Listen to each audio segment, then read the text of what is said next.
Guess what, Mr. Heppner? We're It's live. you. We're live. If you are just joining us, this is kind of a little bit an experimental thing for both of us, right? The S&J experience. We have 0 visitors so far, but this thing is recorded. So if you're watching it in the replay, that is awesome. And as all the algorithms where we're playing to all the different platforms, we're streaming. I don't know if I told you that, James. We're streaming to Facebook right now. We're streaming to LinkedIn Live, and we're streaming to YouTube, which is the channel from help me here, Raw Rants. That's right. So if you're joining us and if you're starting to listen in, or you see it in the replay, James and I had an incredible conversation. Besides banana trees, and he was just telling me that the banana tree still hasn't grown. It's about really, rebuilding and kind of acknowledging all the fuck ups you had. I'm not sure if I'm allowed to say this on LinkedIn. Am I allowed to say that on LinkedIn? I don't know. You just banned me did from the platform before I even was up there. Exactly, I just did. But then really rebuilding. And you said something really interesting, because in the title we talked about self-destruction. And you said something I think that was very profound. And I don't know if you remember what you said. Self-destruction is one thing, but what's the other part that you said that is so important? Mm-hmm. I find it fascinating because self-destruction literally engages with the criticizer within. And to be honest, self-destruction, the opposite is reconstruction.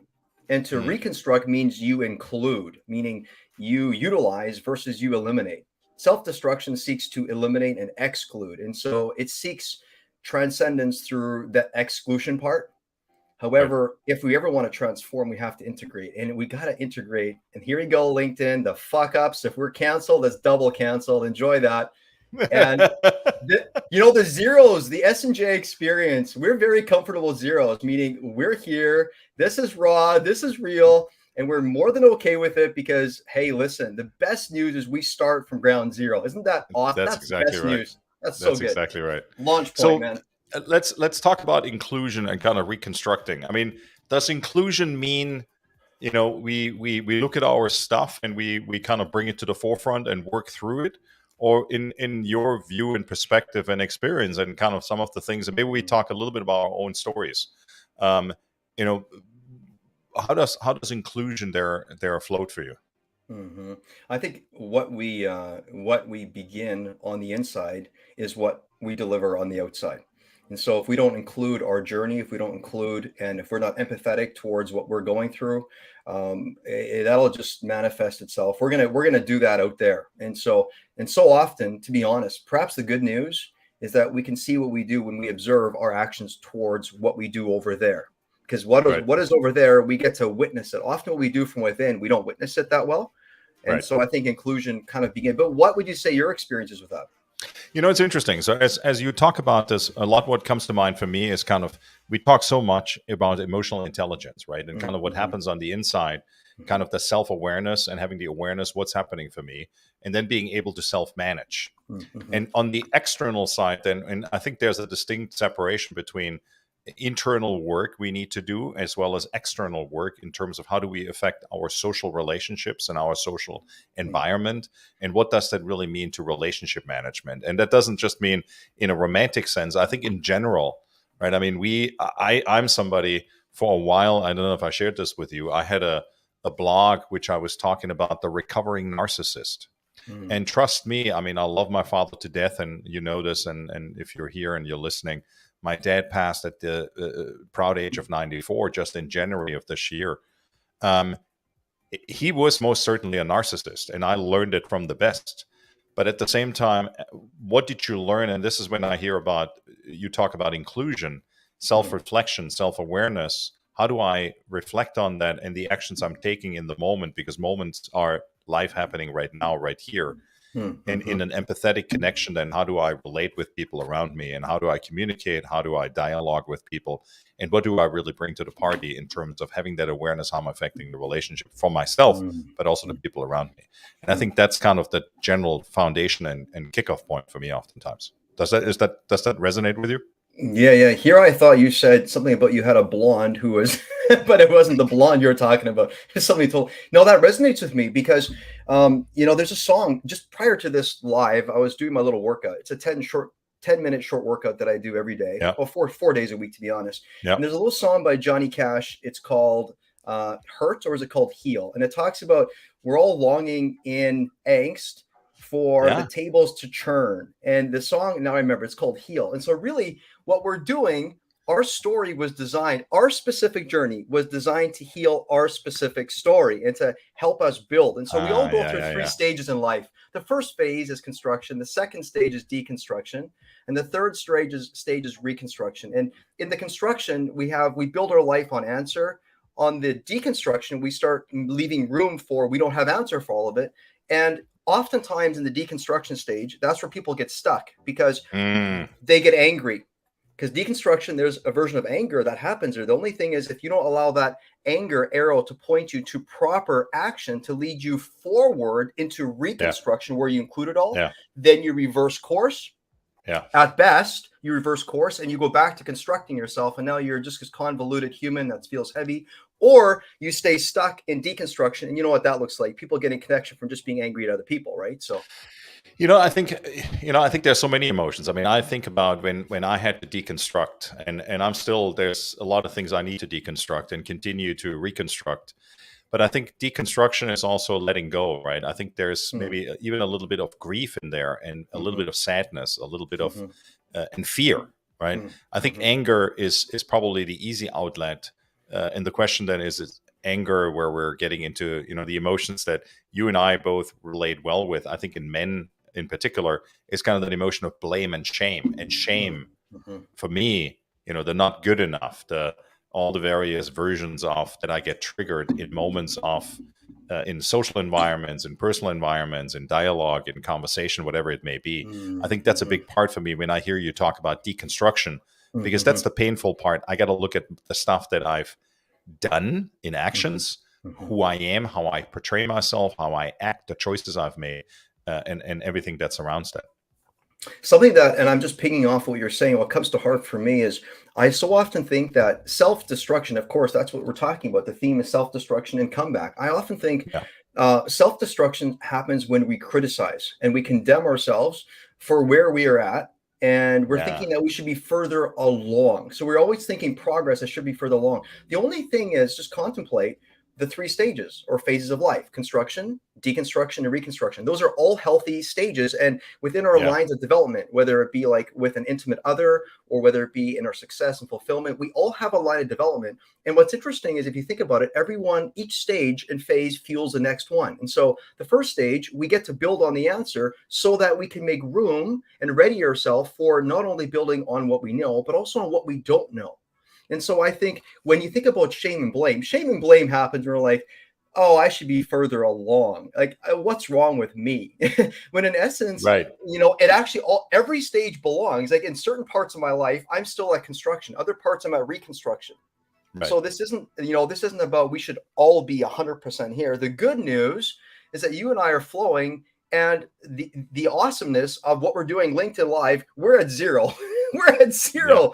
Yeah. And the good news of zero is where we are in the stage of constructing this right now. And we can choose to think, well, this is suffering, or we can let this all just be the message that we don't have to unpack and undo later on. Just let it flow, because every stage points to the next one, and we just build. And it's a constant momentum.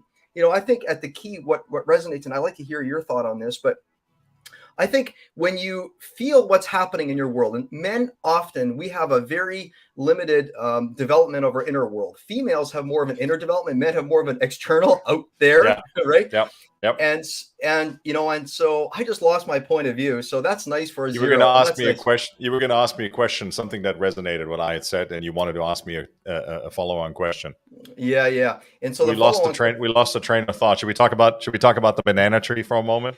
Talk about something other than the banana tree. Please help me, because the banana tree is suffering right now, and I don't want to be the one that's adding to the suffering. So sorry, listeners.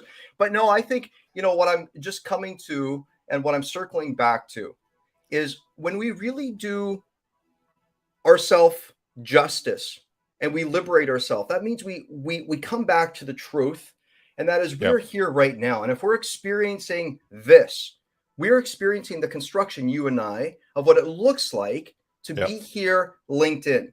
And Yep. we could be very untowards ourselves, which is, if we do this, then when we finally get to deconstruction, which is to start unpacking and starting to build on the other side, the anger is going to probably fuel us to stuck us in that stage, in that stance. Yep. And so anyway, I think, the point just simply being that we want to allow life experience to really come along. And, I think raw is really kind of nice. The raw rant of life is that we really just finally appreciate that all of life is a stumble. Yep. It is not taking always the right step forward. It's taking Right. a step. It's such an interesting, there's a couple of words that come to mind, and I want to talk through for a moment. I mean, deconstruction, pain, anger, sadness, letting go, right? Kind of that grieving process of that I may have to say goodbye to the old version of me and rebuild a new version of mine. And that can be done by myself or with the help of other people, or and consult with friends, with, brothers in an association and brothers in a brotherhood, whatever it may be. And it doesn't have to be just men rebuild just with men. It may be men rebuild with women, or men rebuild with men and women and kids and everything else around them. And I think that's important. But the other piece that you just said is, which kind of triggered the word for me, is, self-awareness is one thing, but also what do I need to do and kind of exclude in terms of the versions of my past in reflection that has worked for me and hasn't worked for me, which then leads me to the word boundaries. Is that word boundaries? I think the choices we make and the things we get to say no to and need to say no to in interest of reconstructing a better version of me. What comes to mind for you there? I mean, I've thought a lot about this, and I struggle with no so much more than I struggle with yes, right? Yes is easy. I know. And it I comes know down what you to mean. it's a conformist automatism. I think we have that the expectation, if I say, hey, James, can you do for me? Well, James will say yes, right? That's what I expect. And if you say no, well, you're an asshole. But that's not the way it actually works, right? Yeah, I love that. It's interesting. Yesterday, I was on a talk with a lady, and she talks about value writing, and I was just writing a piece, and we were debating the tension forward. What is writing? And she says, really, writing is just clarifying your thought. And I said to her, it makes sense. And I said, Yep. why is? I said, sometimes when I write, I can be overtly critical, which is overtly critical. Being a critique of your writing is fine if you do it healthy, but being overtly critical, now you're condemning, you're criticizing yourself. It's identity, it's shame. Right. And I said, this whole writing thing, like what I like about writing is that I get to evolve my thinking. And I said, it makes me contemplate that often in life we get into real bad, troublesome places, but troublesome places if we move from evolving the narrative to trying to solve. And so when I think about this whole play of like what you just brought forward, this boundary piece, the boundary piece, it's like breathing. We breathe in, we take in, we breathe out, we let go. So breathing in is kind of the construction. The breathe out is letting go. So it's deconstruction. And then we fulfill the circle by, if we move forward into reconstruction, by letting the in-breath and the out-breath serve a purpose, not labeling one as good and one as bad. So it's like this. To say yes is beneficial. To say no is equally beneficial. Just like breathing. And I think if we just, I don't know what you think about this. Tell me what you think. I'm willing to be wrong anywhere. It's not right or wrong as much as I'm willing to hear your thought. I just like to think about things in simplistic term where I can wrap what I'm doing with nature. And so I think breath and in, out, and like, can you imagine, like listeners, try this. If Stephen and I, if S and J here say inhale, now inhale again, don't exhale and do it again and again, you're eventually going to become just completely exhausted. You're going to want to exhale. So there's a natural, you want to let go of something, right? What do you think? Yeah, I agree. So everybody listening right now, live or in the replay, I'm setting a boundary with James. The boundary is, you call me Stephen again, I'm going to kick you off. No, I'm just kidding. He does it every time. It's like his automated. It's like the automated trigger there. I agree with you. Nevertheless, I don't necessarily, in the way I've learned, in the way I'm also implying people to apply boundaries. I don't think that yes and no are necessarily on the same level. How so? I like that. How so? I think no needs to be the default, because here's why. I think if I make no my default as an automated self-protection mechanism, and I say no, even if I don't speak it, but in my mind I set the boundary and I say no. If I then say yes to something, because I think we're so programmed and we have this expected anticipation of people that they will say yes to everything. I mean, think of kids, right? Let's take a kid. And I think at the core, we're all little children, right? We want to be seen. We want to be listened to. We want to be paid attention to. We want to matter. And the way we matter and we think we matter is when we say something, we ask for something, and somebody says, yes. Yes, you're right. Or yes, you're getting this. Or yes, whatever it may be to yes. And the piece that I think is much more important is to be able to say no, because when I then say yes to something, I think the automatism of yes, which we've been kind of trained to say yes to everything, right? We're a yes culture. The genuine yes, the yes that says, I really want to do this, and making the choice to say yes is much more conscious. And I think the commitment and also the dedication to execute whatever falls under that yes is much more sincere. That's what I think. You know what? Yeah, that resonates deeply with me, and how I can reconcile that in my life. The human is a divided self. The human has both demand and desire. And what I find interesting is performance-based love will nicely align with demands, like command and demand yourself to the finish line, you stupid, you know what, right? These words, come on, you should deliver, you should be further along. What's wrong with you? How come you don't know this? You've read it. Why don't you do it? Of course, these things, right? So when I think about the no, it's a little bit like this. No. I'm not going to continue building lane 17 of the highway called demands. I am going to build another lane. So right now I have a little mule lane, for example, of my desire, but I'm going to make the mule lane into like maybe a dirt road or a gravel road, and maybe I'll pave it. Because here's what we want. We want to bring healthy balance towards your desire and demand. So I love, and so to that narrative, so you're absolutely right. Society says you must do this, and we feel that expectation, and we so often walk away from the appreciation of what we deeply desire. I love that. Well, and I love this piece when you say that we walk away from the appreciation, right? The commitment we're also making is much more real, and it's authentic, right? It's more who we are versus just by default saying yes because there's a conformity expectation. I mean, I have worked with clients, and I work with client cultures where yes is expected, but it's not really serving. It's not serving the individual who says yes, and it's most certainly also not serving the organization. So that's a big part. I want to quickly take a quick minute. If you are listening or if you are online with us, here's the deal, guys. Drop a question on the right, and also if you text us your telephone number, in case you're listening in case you're watching us, I will call you from here and you can join live into the conversation, which we'd love to have. James has agreed to do that with me. And we're like moving our way through this LinkedIn Live. This is the first for us. And we're going to do more of those because this is, I think, a great way to kind of pick up some really, I want to say, difficult topics also. And so, again, the invitation, drop something into the chat. We're going to get to it and answer it. We'll even display if you have a question. If you just want to drop a question, we'll put the question right on the screen, and we'll try to speak to that. So wanted to quickly send out that invitation. You were in the middle of a thought, my friend.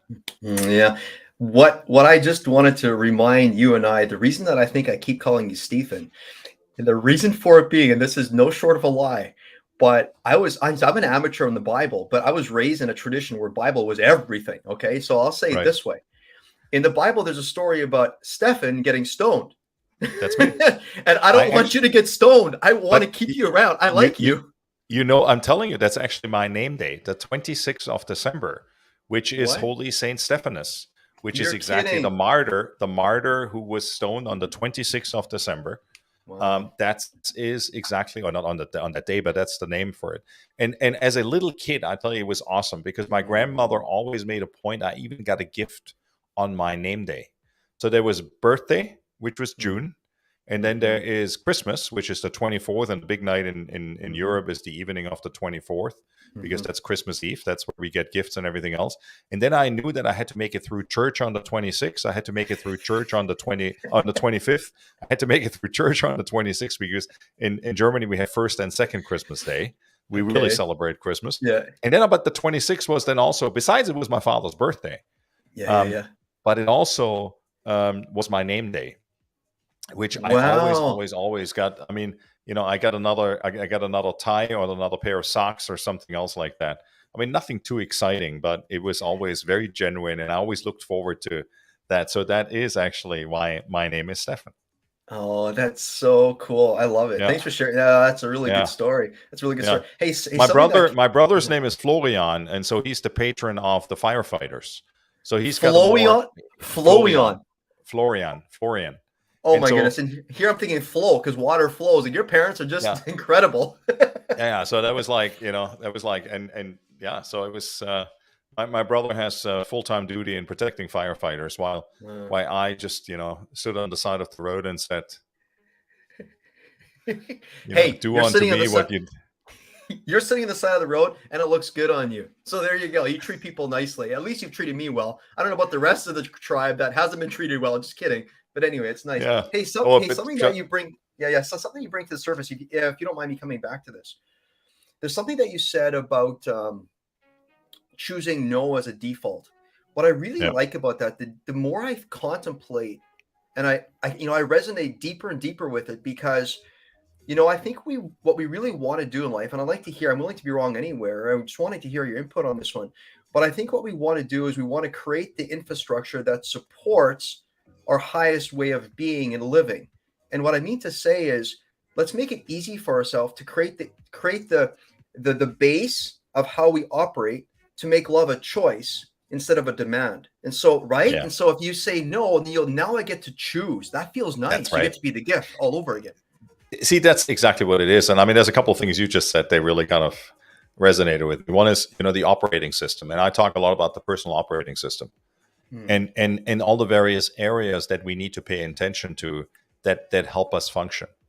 And when I think about deconstruction and kind of the moment we blow ourselves up for whatever reason that may be, because of trauma, past history, and this is not to say excuses, because I think what's misunderstood sometimes when we start reflecting or we start telling our story, sometimes I think people feel that we're making an excuse, right? We're blaming other people for it. But telling a story, what your story is, and articulating is what every good leader does, because that individual sets context.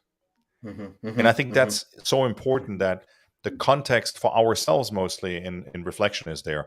Why are we at a particular point? And I've had multiple attempts to do that, and multiple attempts failed in, and then I tried it again. I mean, that's what retreats and therapy and everything else is all about. One of the pieces that helped me, and I remember this vividly in terms of self-reflection, but also for letting go, is a couple of things. The first thing is, years and years and years ago, I was at a institution. That sounds terrible. I was at an institution. No, I was That's where you lost. institutionalized. That's where you lost all your hair. That's right. That's right. Every day, I was there for a long time. Every day, I started ripping one out. That's why I have hair. That's why I have hair envy on you. But I was at a it's called the Hoffman Institute, and the Hoffman Institute deals really with forgiveness. And writing no-send letters to your parents. Why are you mad at them? What do you not like about them? What do you like about them? And you're going through different stages in that process. And that, for me, in forgiving, so my mom at that point had passed, and she's been passed now for a quarter century. But that is something where I learned that I needed to let go of things, and I needed to give myself closure. Right? So that's another word. I think closure is such an important piece, to be okay with the fact that something has concluded, And by hanging on to it, there's absolutely no sense in that. And I think oftentimes we're waiting for people around us or for circumstances around us to give us a sign or something that says, you know what, there's closure. Well, guess what? Or at least, and I'm curious to hear your part on that. For me, I've learned multiple times, and I think I shared the story with you. I had a heart attack 2 years ago. And just to be courteous, at the moment I had shortly before that, I had gone through a divorce, and I sent my ex-wife a very non-fishing email. There was no response required, but you expect, maybe a little bit of a reply. But what I said is, I'm having open heart surgery tomorrow, and my signature. That was it. I got nothing back. But here was the interesting piece about that. One of my very good friends, he said to me, are you sure you want to send this email? I said, yeah, I'm going to write it very plainly. I actually read it to him, and he said, yeah, that's clean. That's not phishing, nothing. And Saturday, so my heart attack was on a Monday evening. I got into the hospital Monday night. My surgery was Wednesday. I woke back up on Thursday. He came to the hospital on Saturday, and he said, did you send that email? I said, uh-huh. Did you get a reply? I'm like, uh-huh. But I got closure. And he goes, are you okay with that? I said, absolutely. And it was literally kind of this moment where I went, wow, that's perfect. That made complete sense. And it gave me exactly what I needed in the context of letting go. Right? And so that's where I think sometimes we look for external, and we have it all within, right? I mean, you and I are both in the wide room of coaching. We know that we all know the answer, and everybody we talk to, somewhere they know the answer. The question is, how do we help them bring it to the surface and make it rise to be the predominant driver or the predominant impact that people want to accomplish? And that's, the art form of what we do. But at the same time, I think every single person listening to this and being in a moment of maybe self-reflection, which also attracted them about the title of this LinkedIn Live, that's what I think it's all about.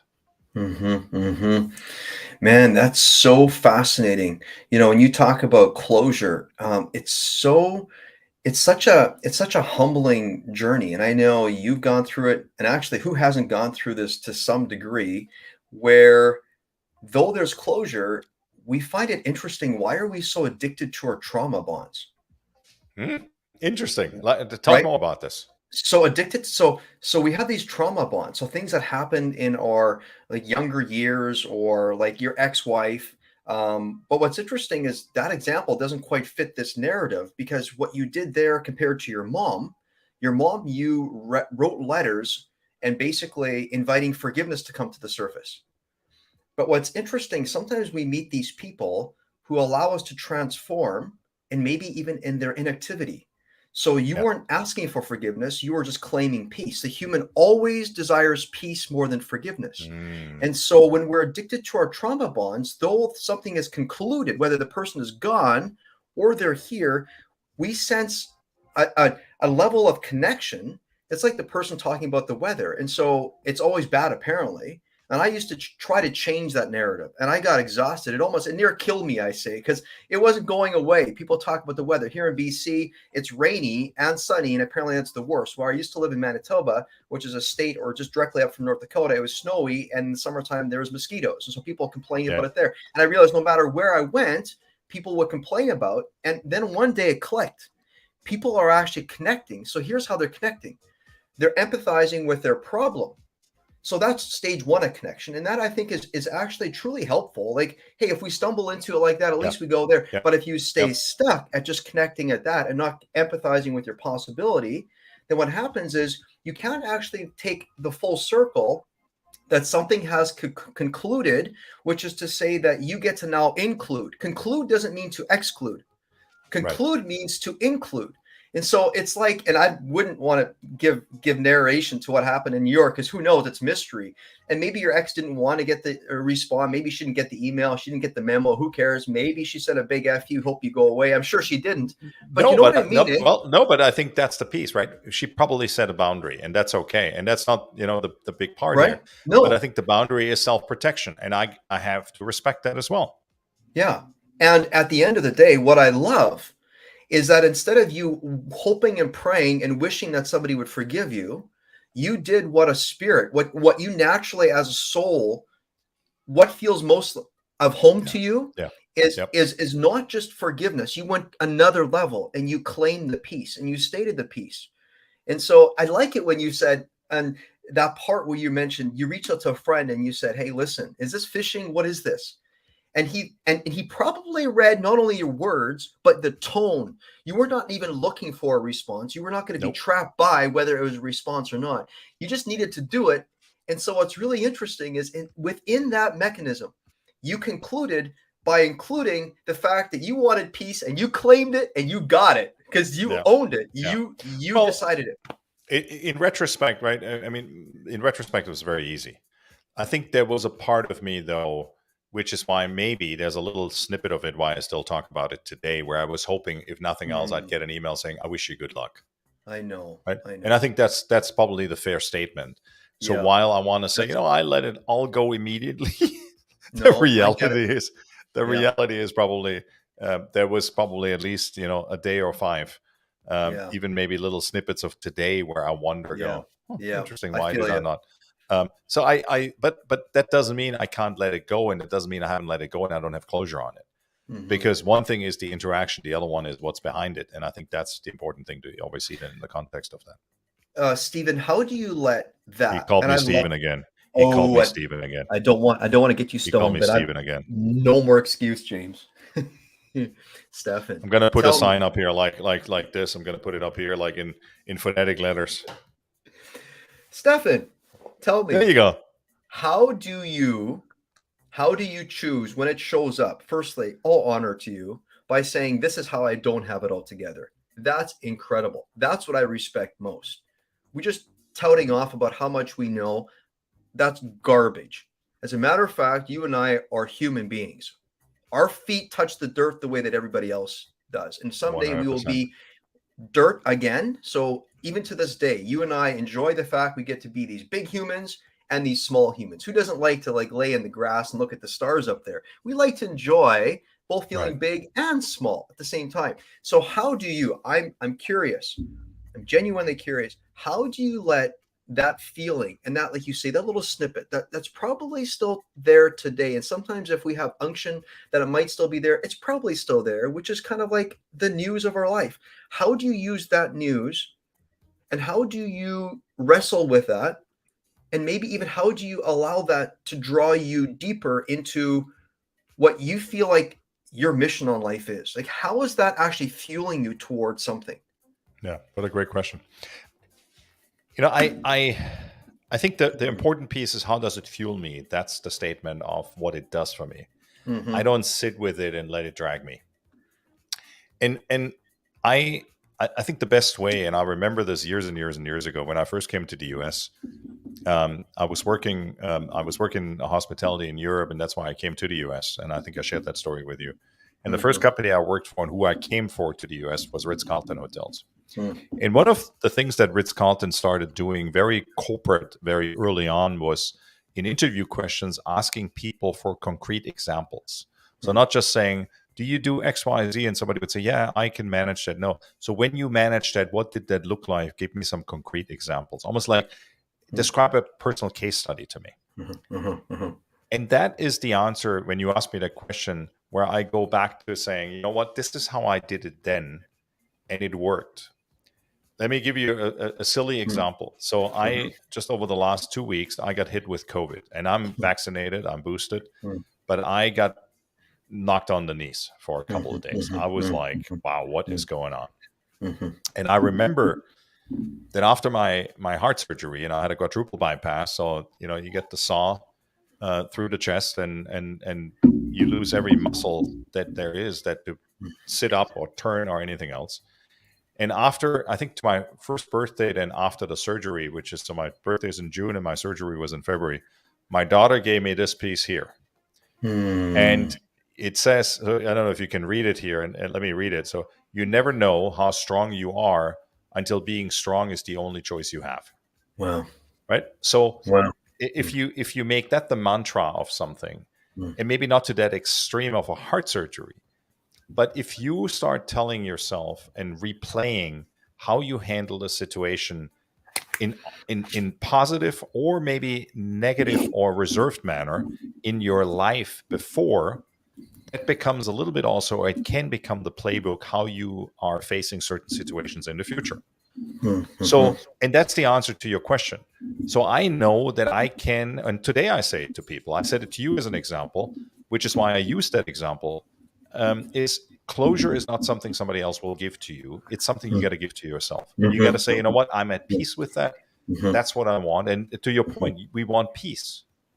Because if we don't have peace, there's constant unrest. And I've lived the life of, or a part of my life, in untruth, in deception, in cheating, and all these kinds of things.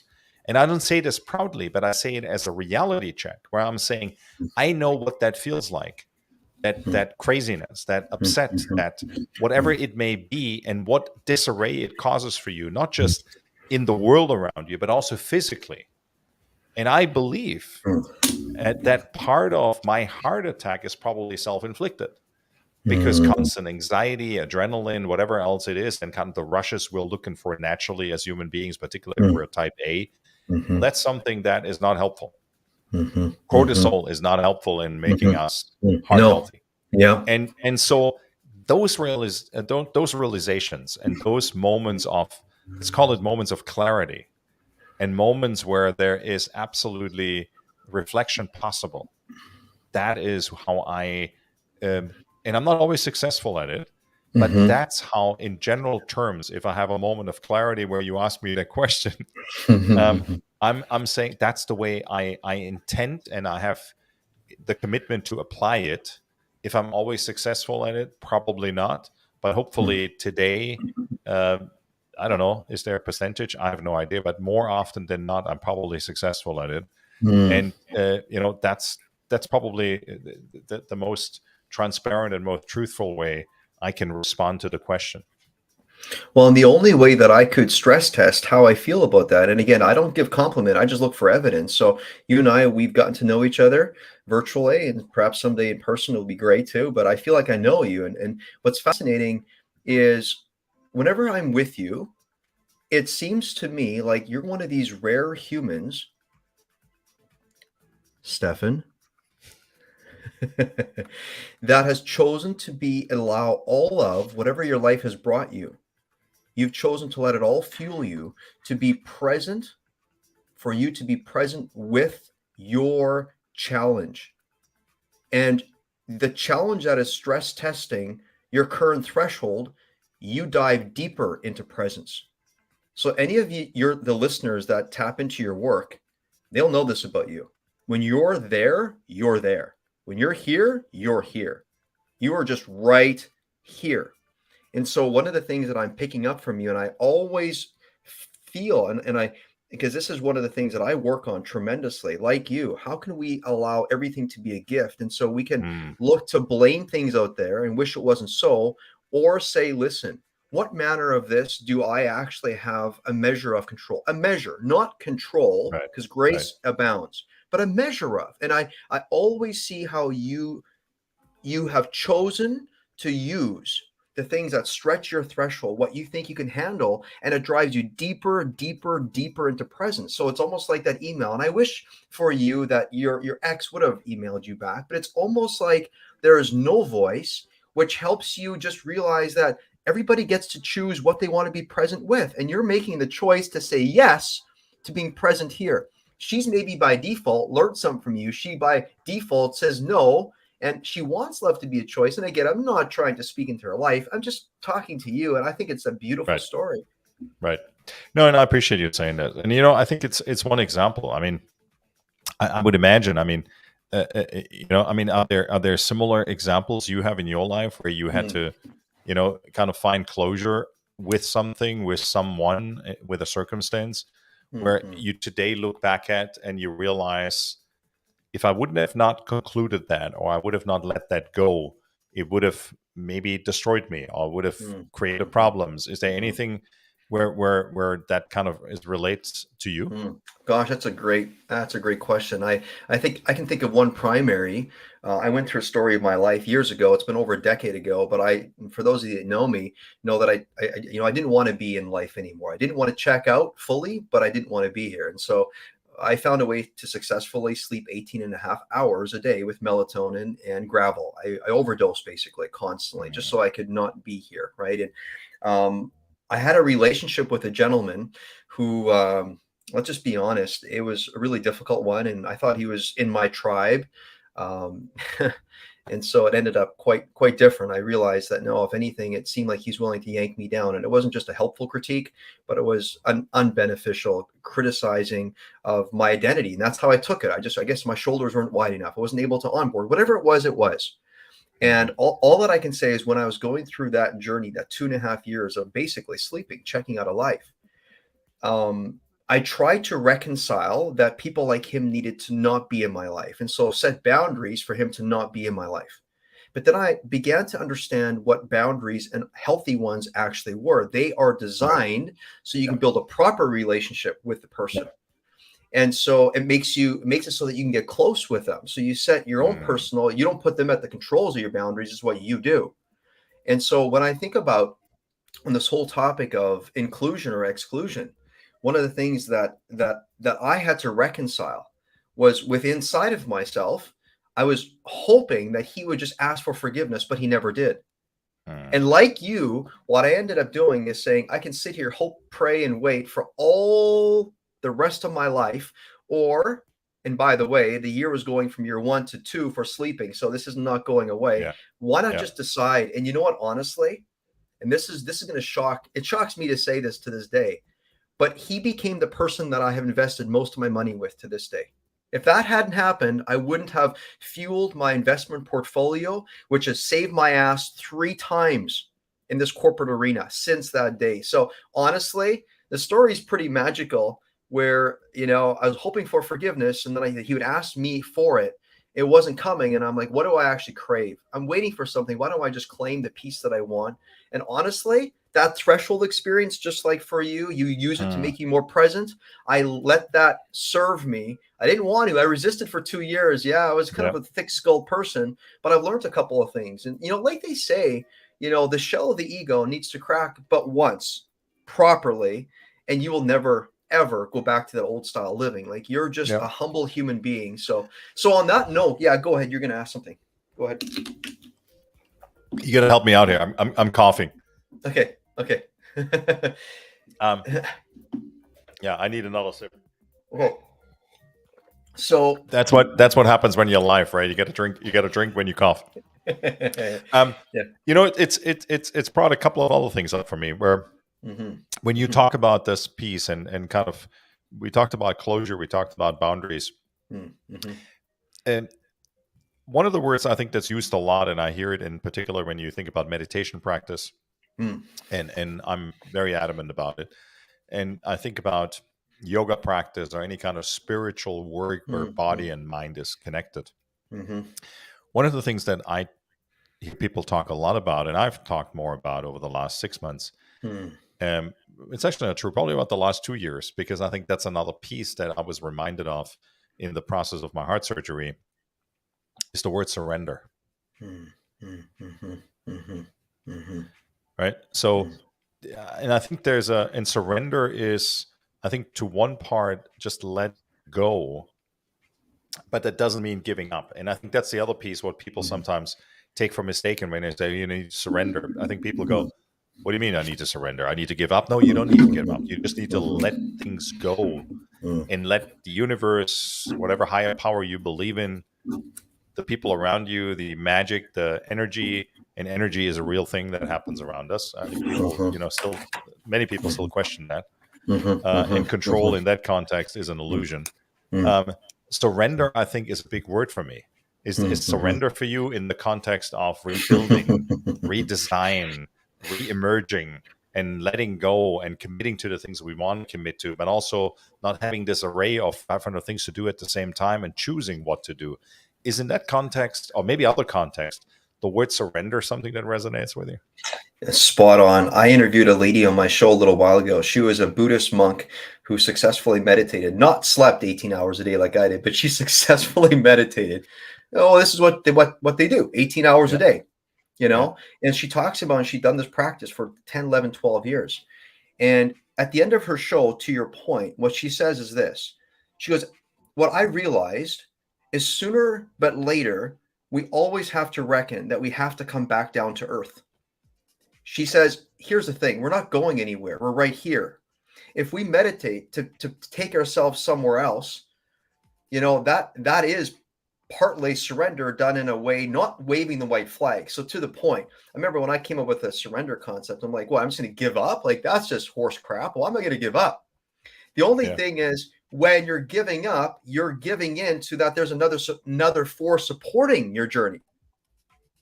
Meaning I don't have to do it all on my own. So instead of me muscling my own effort across the line, it's like, actually, there's support mechanisms. Sorry, go ahead. But is it giving up or is it letting go? I think so, not giving up. So yeah, please, thank you for stress testing. Not giving up. It's actually letting go. And it's like choosing, like, this is where I think ego, for example, I think a lot of organized religion, it's ego control. Yep. So certain people teaching personal development, it's more of constructs, it's more of tools and these things. Yep. And really what it is, it's ego control, which I think it's to some degree, it's helpful. And I think, whether it's status hierarchy or growth hierarchy, I appreciate growth hierarchy more than status, but status hierarchy can be helpful because sooner or later, the human being the human being deeply desires to not think that he is the one that's controlling everything because that's way too much. It can't be done. I just ripped my earpieces out. I can't hear you. Give me 1 second. I love that you just corrected yourself. If you're watching this and you need to, you have to. That always goes really well in a conversation, right? We both probably learned that in our lives. And we respond really well to it if somebody says to us, you need to. I'm sorry, I need what? I need you to get out of my life. But that's about it. It's amazing. I mean, I love this. Why? And I'm going to ask you. You get to have this teacher moment here for a moment. Why did you just correct yourself? I think it's important for people listening or watching us to understand what just prompted you to correct that. Gosh, Stefan, I reckon in my life, and a coach told me this years ago, that is, you, James, demand and command so many things of yourself. And that's what makes you fulfilled and successful. And that's great. But he goes, I wonder, where's the compassion in all of that? So where's the desire of your heart in all of that? And so what prompted me is to the point on demand and desire that we talked earlier. When I use language like I need to, but I said you need to. I think I said you need to. What's interesting is you prefaced it. You said teacher. So my dad was a teacher, and I'm always like, I will teach by listening. But you said teacher, you triggered me. And then I said, so you need to. And I'm like, oh my goodness, no, stop it. And I'm realizing, see, when I say you need to, I'm saying it was a trap. It was a trap. You know me too well. And so instead of me being like, you need to, and then and then of course, what I'm trying to say is I need to. Also, I'm feeling oppressed. Right. And I'm feeling like my autonomy is taken away. And I fight hard against orthodoxy, which is you have no choice. I'm like, move the over on that one. Not happening, right?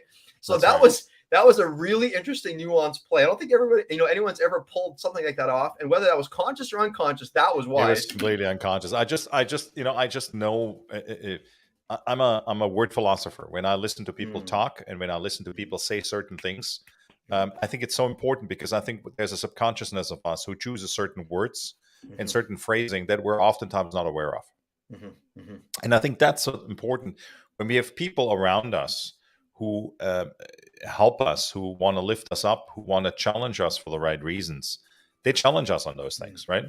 And me as your friend, I it's not that I owe you that, but it's the right thing to say. Hey, interesting. What did you just say? Right? Without critique, without making you feel shame or blaming something on you. And I think that's again responsibility of every single one of us. That's how it's said in English. Where where we need to take ownership on that and say, you know what, here's what I control, here's what I have influence on, here's who I have influence on, here's the circumstance that I have influence on. And is it control? I don't know. I think control is an illusion, because there's a reality out there where certain things we have great influence on, but what ultimately happens is probably not for you and I up to decide. Well, and I think part of connection is to reckon that we all have preference towards a certain outcome. We all do. We all have these certain things that we prefer. And why not connect? We're all about the same work. We're all here to say, well, reality will show us that it will unfold the way it is. And That's right. If we're going to try to say reality needs to harmonize around us, that's learned helplessness. That's suffering. Yeah. We need to find a way to harmonize with it, right? And so when it comes to controlling, I think one of the things that we often can just experience, and I like your take on this, but I think if the listeners, when you check in, ask yourself, when you're driven towards a target, is it fueling you? Which means, are you exhausted at the end of the day? Do you feel like your reserves are low, your willpower is taxed? When that's the case, you're probably likely trying to control things to your preferred finish line. And life just doesn't work like that. Life is like your heart attack. If you look at it, I don't know what your story is, but all I know is, and I like to hear on yours, my story is after I had that disempowering state of my life, if it hadn't been for that, my friend, listen, I wouldn't be who I am today. So it's like, I wouldn't have made that choice to do that. It's like life came along and I was willing to, life just said, you will listen. And if you don't, you will suffer. You know what I mean? And so I did, right? And so here I am. I think you're 100% correct, and I had a similar experience. Let me quickly. I know we got a few very loyal viewers here. Quickly, invitation. If you want to ask us a question, we're kind of closing in on the hour slowly. If there's a thing or two you want to comment, you want to ask a question, you want to participate, you want us to call you in, and you want to chat with us together, please do so. Drop your number into the comments, or text it to us directly, or just drop a question in and ask whatever you want to ask, and we'll try to answer it. You got like double power here in hopefully giving you a little bit something to think about and inspire you, and that's really all we're looking to do here. For me, it was a pivotal moment, and I think people say to me, "Oh my God, you had a heart attack." And I always say, that actually was the best thing that happened to me, because I remember my heart attack, or the episode I had and I didn't pass out, was on Monday night. And I got Monday evening then into the hospital at MGH here, Mass General Hospital, little hospital some of you may have heard about. And after I sat my way, and MGH, please forgive me, I'll make up for it in a moment. After I sat through this terrible emergency room, and everybody knows it of MGH, the emergency room at MGH is terrible. And I sat there literally after I came in with an AMT for an hour and 20 minutes. And nobody did anything for me. And I'm like, sitting there and going, interesting. Until I got up out of my wheelchair and I felt good. And I said, I don't think I've been seen yet. And then suddenly, once they started taking blood and negotiated with me that I was already seen, and I said, I wasn't seen by anybody yet. Wow. Suddenly the train started moving. And from there on, everything was unbelievable. But here's the thing. Surrender was me not being a narcissistic asshole in that ER and just letting things take their course. And on Thursday night, when I woke back up, so I was like sedated for almost 24 hours, I woke up and the surgeon came in and he said to me, you probably had 2 months to live, because if somebody would have given you Novocaine, you would have just passed out on the chair at the dentist, and they would have had no idea what happened to you. So the first part of the experience there is, again, surrender. The second part is being grateful that it happened in the first place, because there is a reality that heart attacks are silent killers, because we don't know what we carry around in us, for that matter. And the third piece then being, to your question, I started looking at my, I want to say, relationships with people, if that's on Facebook, social media, or generally, much more critical.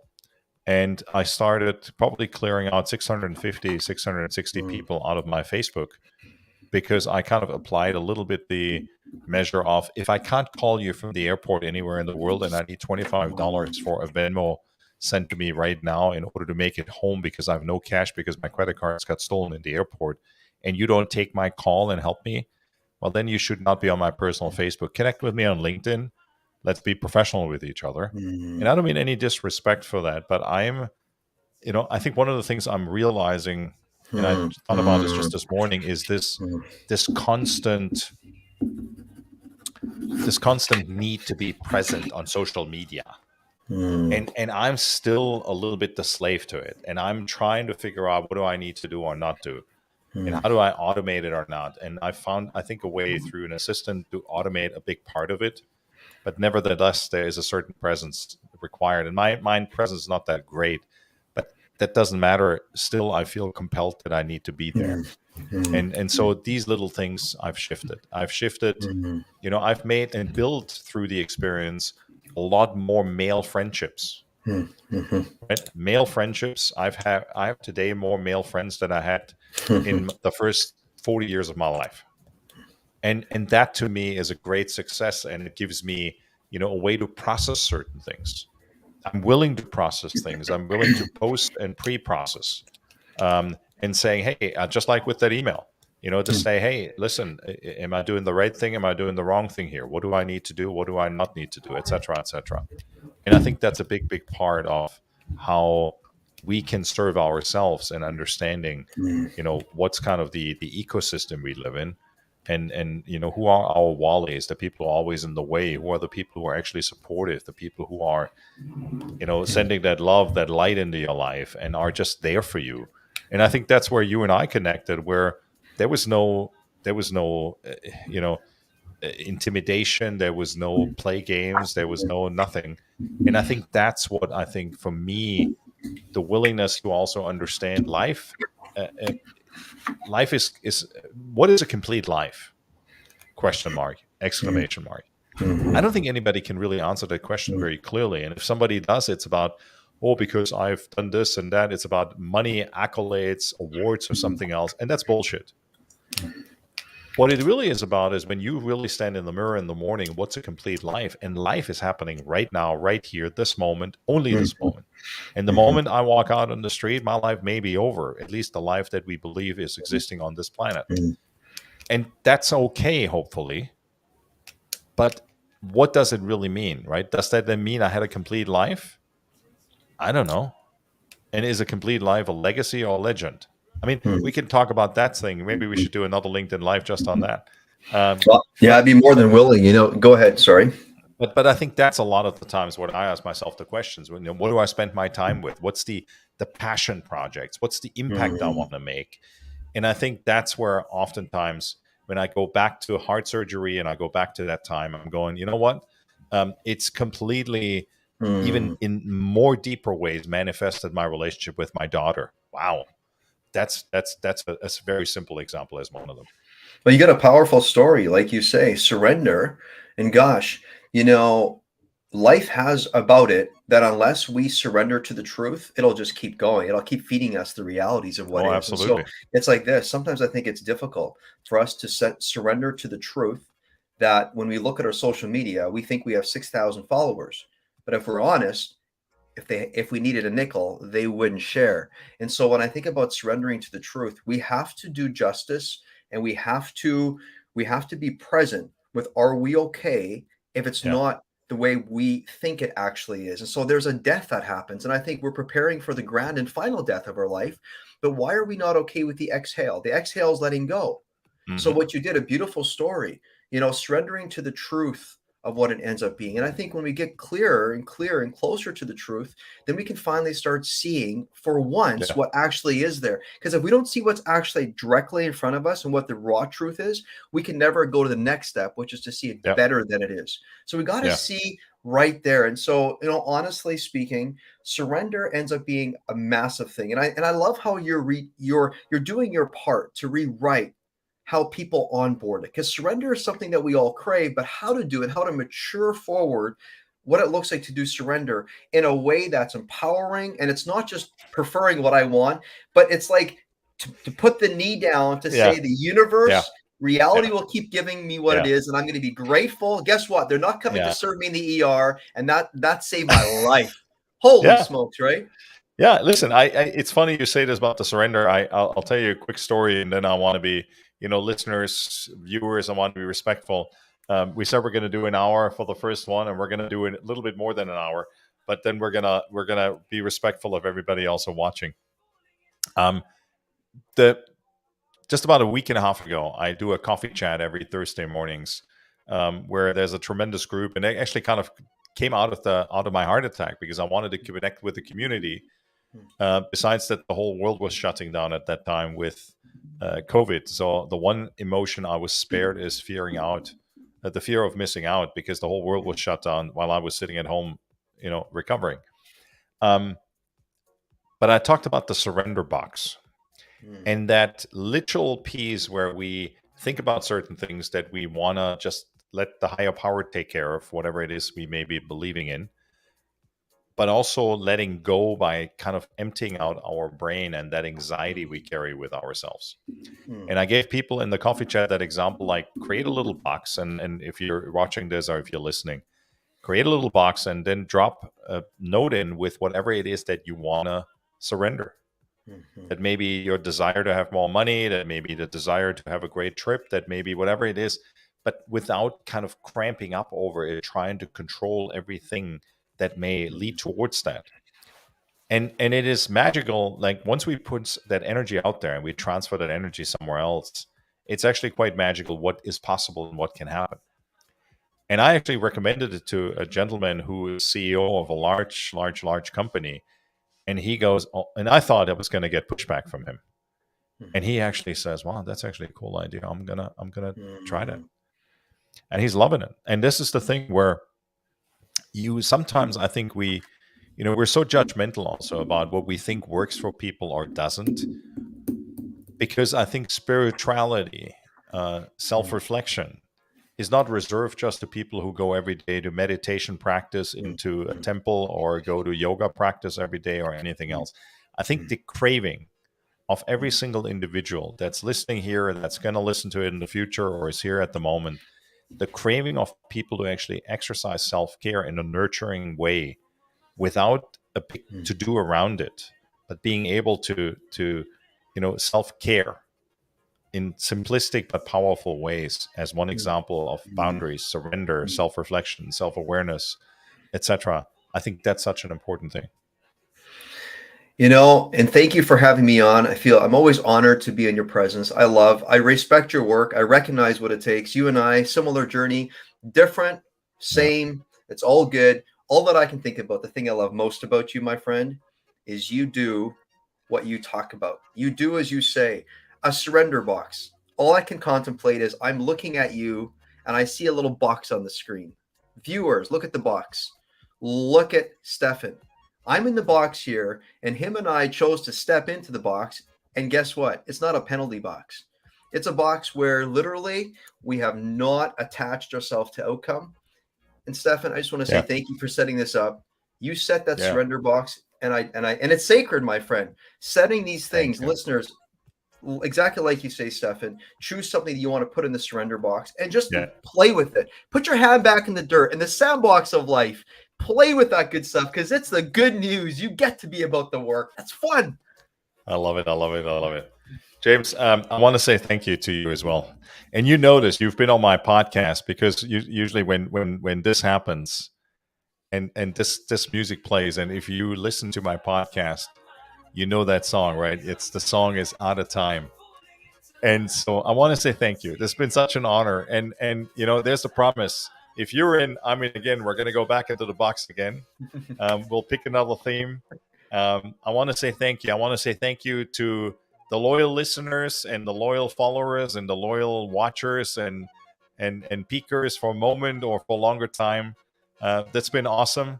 And when we get to this point in the podcast, we do this. There's only one thing left, and that is James and Stefan, and we're out.